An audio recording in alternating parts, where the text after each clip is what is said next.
Well, I'm glad you're both here. While I've got you, did both of you get your AP exam identifications? Yeah. Yeah, Sorry, I excuse got me. mine. Yeah, I did. Okay, great. So you're set for tomorrow? Yeah. Okay. Um, right now, if other people join, I'm happy to redirect into Catch 22, but I thought since the two of you are first and tomorrow is the AP exam, up here comes Lena. What I would do is show you, Destiny, thank you for sending me that essay. What I'm going to do is share my screen and show you a tool I've been playing with and ask if it's helpful for you. So I'm going to go here. And Destiny, is it okay if I'm highlighting your essay? Yeah, it's totally fine. Okay. So you see how, you can highlight the text normally in Google Doc and make comments to the side. And I've done a little bit of that. But can you see over here where it says Kaizena and it's got that darker dialog box? Yeah. Okay. Is it behind the Zoom faces or can you see it clearly? It's behind the Zoom faces, but Darn it. That's what I was kind of thinking. So let me see if I can move us over. How about now? yeah, I can see it. Okay. So you can see that I can highlight something and instead of just making it a highlight here over in the text, it'll show up like in big bulletin board relief. And then I can make a, snarky English teachery kind of comment beneath it. But also we can do something in Kaizena that we can't do with Google Docs. And I'll show you what I mean here. Hi, Destiny. It's Dr. Preston. When I read this highlighted sentence, Rice makes it clear that her purpose of this speech was to let the graduates know that no matter what circumstances or background you come from, nothing is impossible. You can succeed in whatever you put your mind to. And then there's a colon. That's a lot. Proofread this sentence and see what punctuation you can add to make it more grammatically correct. So now we can actually do audio comments. And what I'm wondering is, and I'll go ahead and come back to you, is whether or not that sort of thing is helpful, or if, because you're used to it, you'd prefer the text and comment edits that are now like sort of traditional in Google Docs.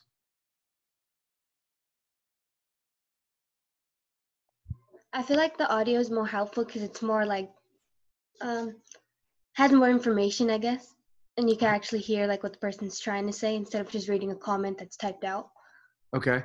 Okay, great. So you can ignore the email I sent you. I sent you an email after I made those first few edits, just asking what would be helpful for you. And I'll just go through and use Kaizena for the rest of it, and I'll get it back to you this afternoon. Okay, thank you. Sure. Before we get into Catch 22, does anybody else have anything else, any questions or comments about anything in the course or life as we know it or whatever?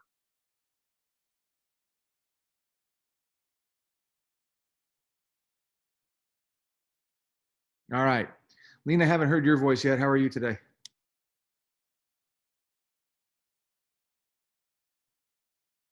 That moment where the video-less Zoomster stepped away from the camera, maybe? Are you there? Yeah, I'm here. Oh, okay, good. How are you? Hi, how are you? I'm fine, thanks.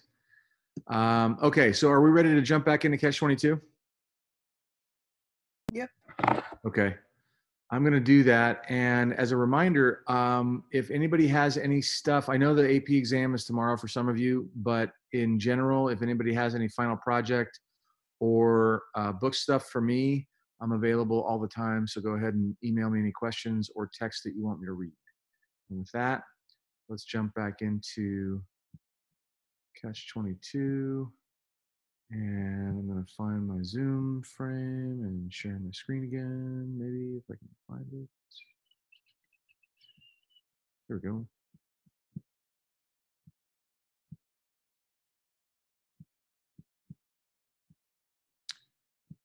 All right.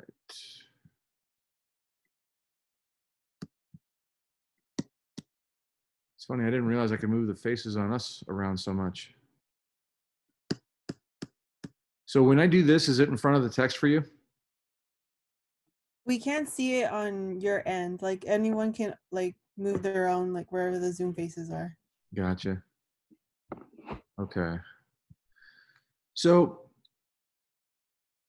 sum up for me, somebody, what the deal was with Hungry Joe, because at first he was portrayed in a very different way from the rest of the soldiers. And we talked about the fact that he was portrayed more heroically, but what was the cost for him being honorable? How did that affect him over time, as every time he completed his tour of duty, he thought he would be sent home and threw a party, and then that didn't happen and he had to fly more missions? What was the impact on him? I felt like he had a lot of PTSD because he was having like those nightmares and like yelling in his sleep.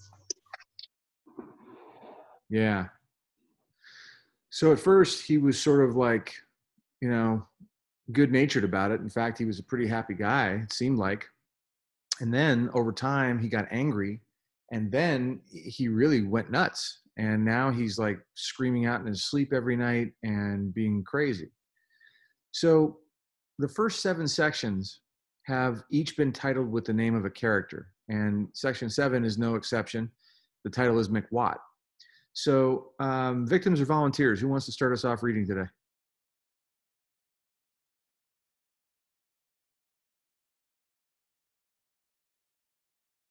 Every once in a while, I feel nostalgic for those in-classroom moments when I would ask a group of people and everyone would try to suddenly be invisible.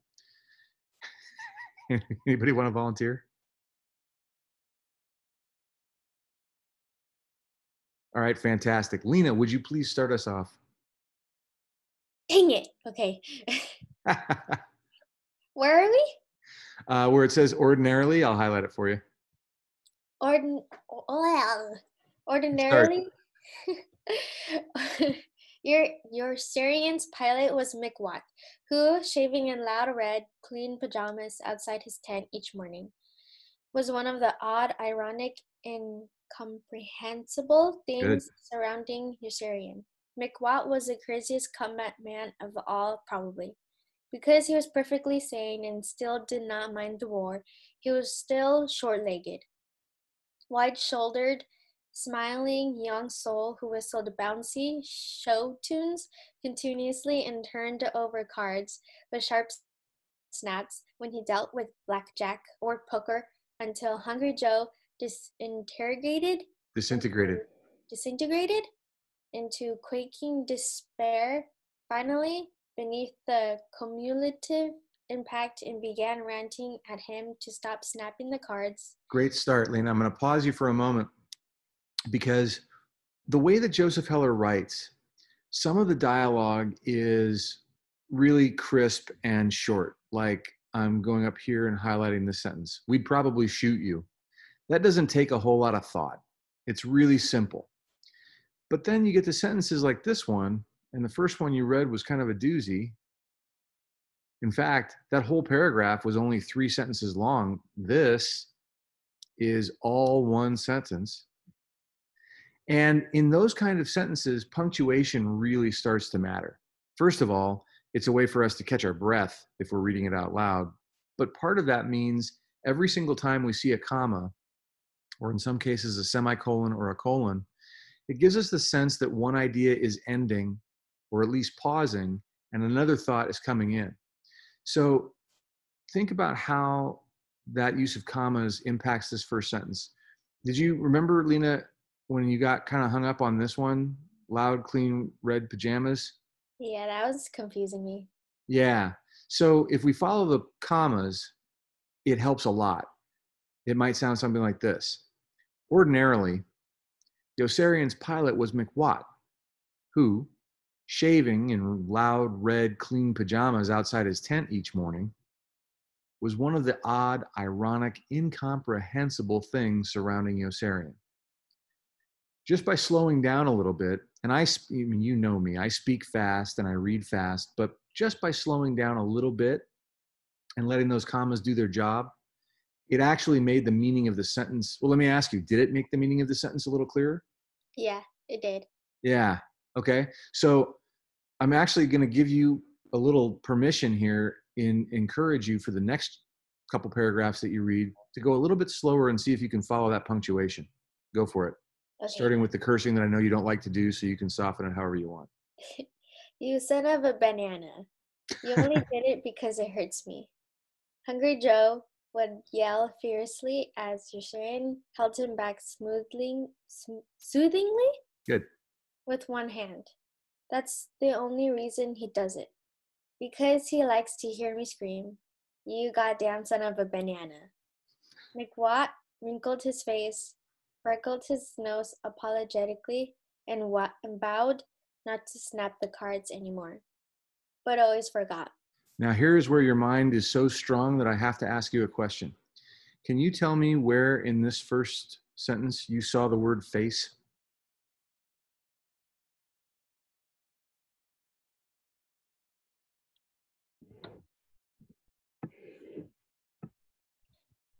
It's not there, is it? No. So sometimes our brains are amazing and we actually fill in for things that we think should be there. So when you said McWalk crinkled his face, and then you kind of wanted to make it work, so you read the rest of the words, but you left that in there. I just wanted to highlight it for us because we all do that. It's not a mistake that you need to be, whatever about.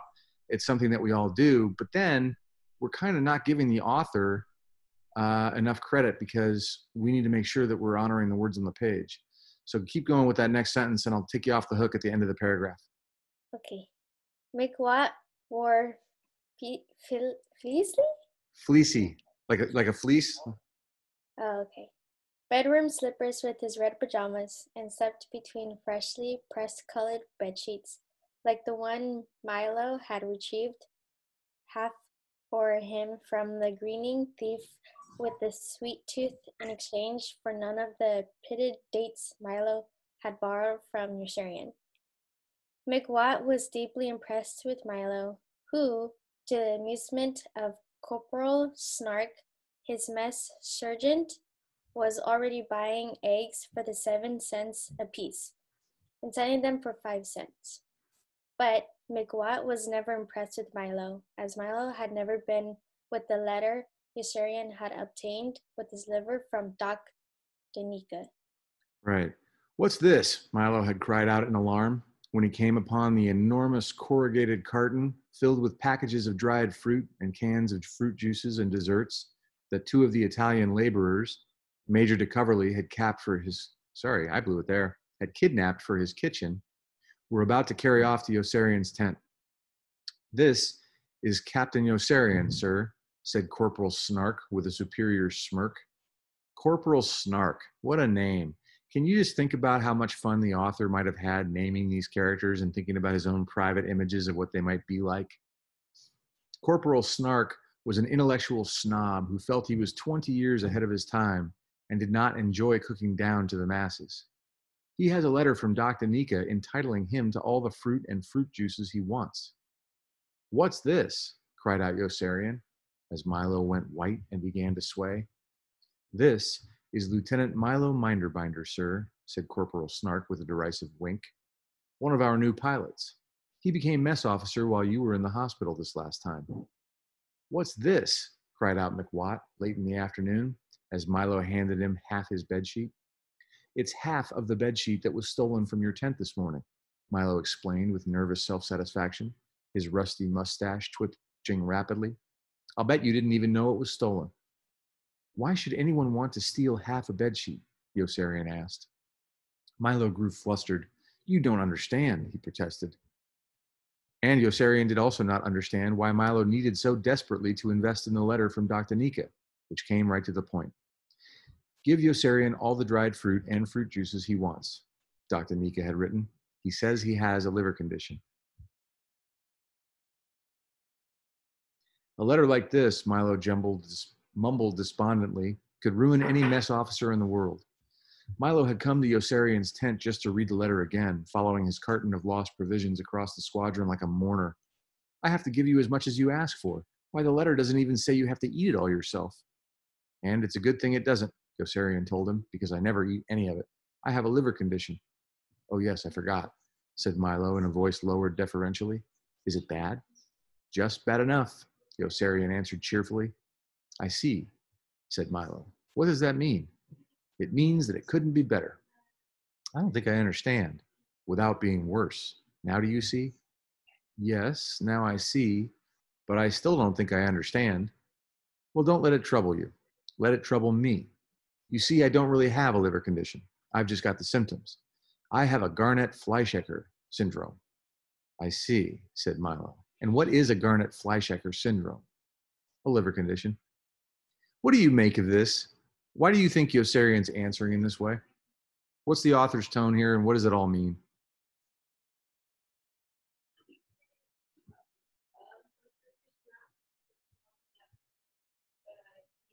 If an assistant principal asked you into the office and was asking you about your health and you answered this way, what kind of a response do you think you would get?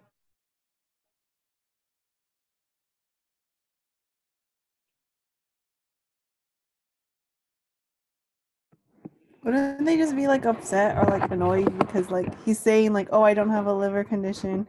He's like, I have this, and then he's like, what's that? Oh, a liver condition. Yeah, right. Do you have a cold? No. Well, what's wrong with you? I've got a cold.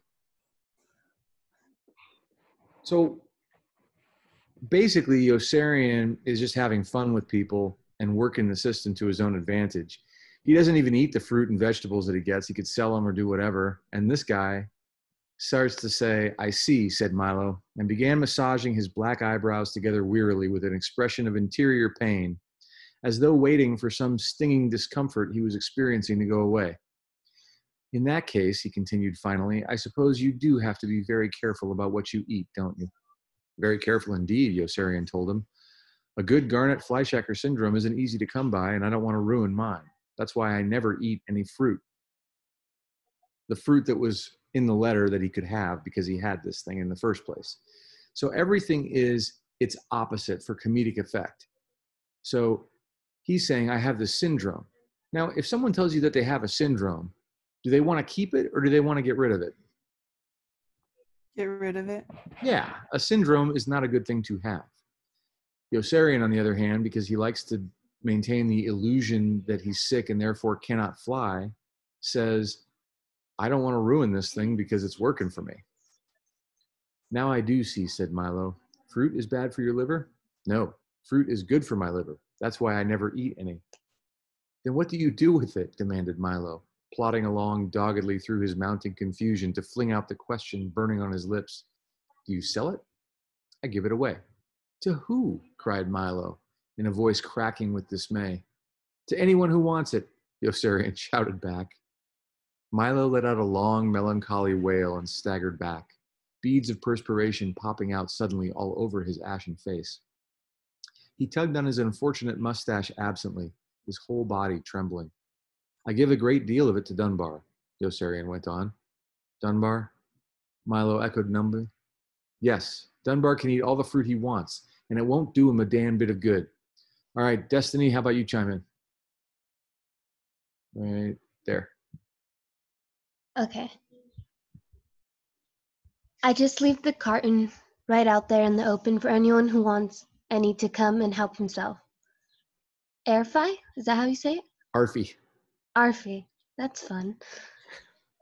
Arfi comes here to get prunes because he says he never gets enough prunes in the mess hall. You might look into that when you've got some time, because it's no fun having Arfi hanging around here. Whenever the supply runs low, I just have Corporal Snark fill me up again. Nately always takes a whole load of fruit along with him whenever he goes to Rome. He's in love with the whore there, who hates me and isn't all interested in me. She's got a kid sister who never leaves them alone in bed together, and they live in an apartment with the old man and woman and a bunch of other girls with nice fat thighs, who are always kidding around also. Nately brings them a whole carton full every time he goes. Does he sell it to them? No, he gives it to them. Milo frowned. Well, I suppose that's very generous of him, he remarked, with no enthusiasm. Yes, very generous, Yossarian agreed. And I'm sure it's perfectly legal, said Milo, since the food is yours once you get it from me. I suppose that with conditions as hard as they are, these people are very glad to get it. Yes, very glad, Yossarian assured him. The two girls sell it all on the black market and use the money to buy flashy, custom jewelry and cheap perfume. Milo perked up. Custom jewelry, he explained.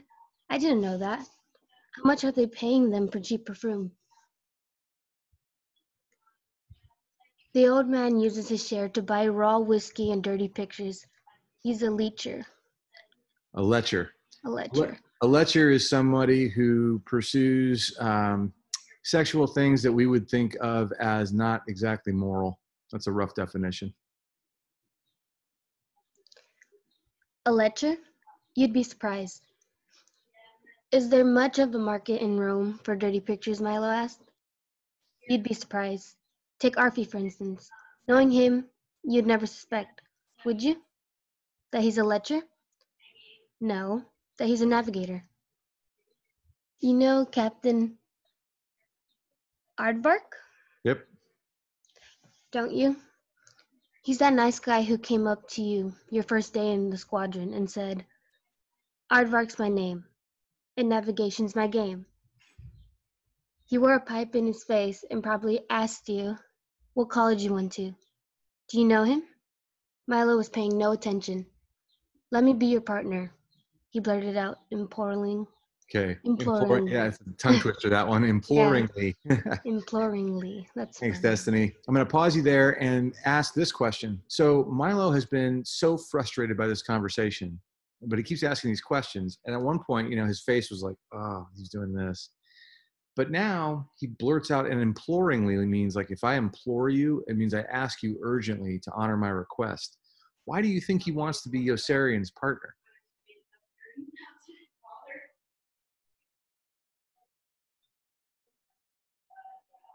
Any ideas? So let me ask you this. Do you think it's easy to get fresh fruit and vegetables in the Army?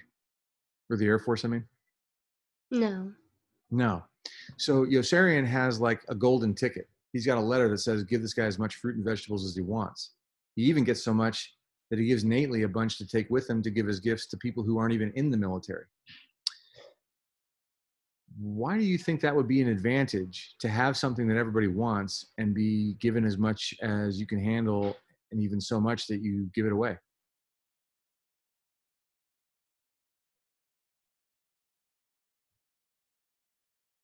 Think it might be worth something?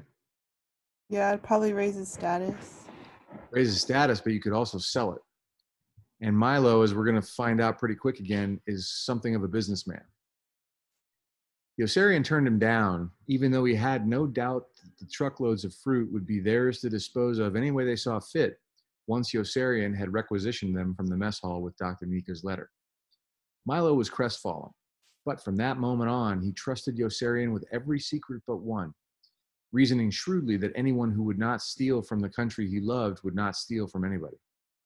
Milo trusted Yossarian with every secret but the location of the holes in the hills in which he began burying his money once he returned from Smyrna with his plane load of figs and learned from Yossarian that a CID man had come to the hospital. To Milo, who had been gullible enough to volunteer for it, the position of mess officer was a sacred trust. I didn't even realize we weren't serving enough prunes, he admitted that first day. I suppose it's because I'm still so new. I'll raise the question with my first chef. Yossarian eyed him sharply. What first chef? He demanded. You don't have a first chef. Corporal Snark, Milo explained, looking away a little guiltily. He's the only chef I have, so he really is my first chef, although I hope to move him over to the administrative side. Corporal Snark tends to be a little too creative, I feel.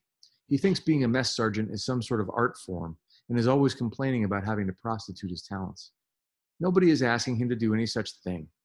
Incidentally, do you happen to know why he was busted to private and is only a corporal now? Yes, said Yossarian. He poisoned the squadron. That is not what you want to hear about your first chef. Milo went pale again. He did what? He mashed hundreds of cakes of GI soap into the sweet potatoes just to show that people have the taste of Philistines and don't know the difference between good and bad. Every man in the squadron was sick. Missions were canceled. Well, Milo exclaimed with thin-upped disapproval. He certainly found out how wrong he was, didn't he? On the contrary, Yossarian corrected. He found out how right he was. We packed it away by the plateful and clamored for more. We all knew we were sick, but we had no idea we'd been poisoned. Milo sniffed in consternation twice, like a shaggy brown hair. In that case, I certainly do want to get him. Why did they eat this stuff even though they knew it was making them sick? Are you starting to get the hang of this now? Yeah. So why do you think they ate it? So that way they don't have to do their missions. Right. I certainly do want to get him over to the administrative side. I don't want anything like that happening while I'm in charge. You see, he confided earnestly, what I hope to do is give the men in this squadron the best meals in the whole world. That's really something to shoot at, isn't it? If a mess officer aims at anything less, it seems to me, he has no right being mess officer. Don't you agree? Yossarian turned slowly to gaze at Milo with a probing distrust. Now, why would Yossarian respond to that kind of a goal with distrust?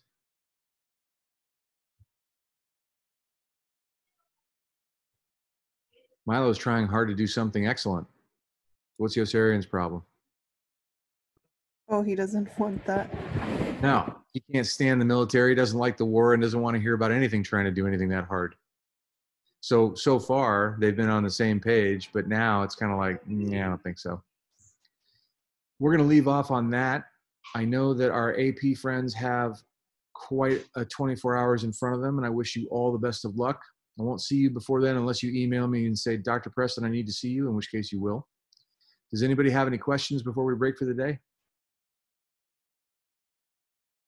Okay, quick commercial. If anybody has younger siblings or cousins or interested parents or grandparents or somebody who just showed up at their house and wants to read Dr. Seuss today at 3 o'clock, I have a special guest star because my daughter is back with me, so she's going to be reading with me.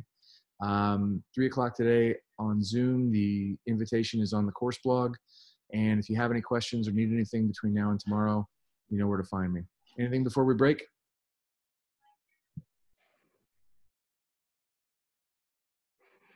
All right. On that happy note, have a great day, everybody, and I'll see you tomorrow at 1 o'clock. Okay. Thank Bye. you. Bye. Bye.